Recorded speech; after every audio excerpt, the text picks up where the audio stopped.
Hiyo bana, ilikuwa ni Machi 8 mwaka 2025 ambapo ilikuwa ni siku ya mchezo wa dabi ya Kariakoo ambapo Simba na Yanga ilibidi wakipige katika dimba hilo la Benjamin Mkapa pale, jambo ambalo lilishtua wapenzi wa soka, jambo ambalo liliwashtua watu wa burudani ya soka duniani kote, ikiwezekana bana East Africa nzima ilishtuka, na jambo ambalo liweza kusababisha mtaharuki sana kwenye mitandao ya kijamii.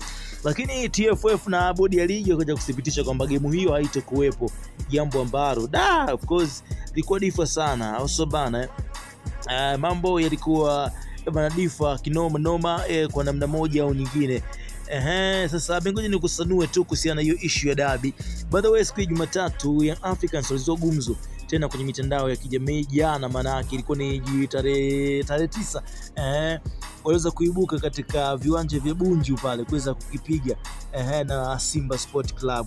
Sasa kupitia msemaji wao Ahmed Ali wa Simba pale, yeye alifunguka akasema kama si Yanga wangeweza kuja majira ya saa 10 ambao ni muda rasmi kabisa wa kuweza kufanya mazoezi, basi wangekichapa dabi ingeweza kupigwa. So unakuja kuona kwamba ni taharuki tu, na mambo yamezidi kuendelea kwenye mitandao ya kijamii kwa sababu utani wa jadi ndio vitu pekee ambavyo vinakuwa vinachombeza zaidi kwenye mpira wetu bana wa bongo.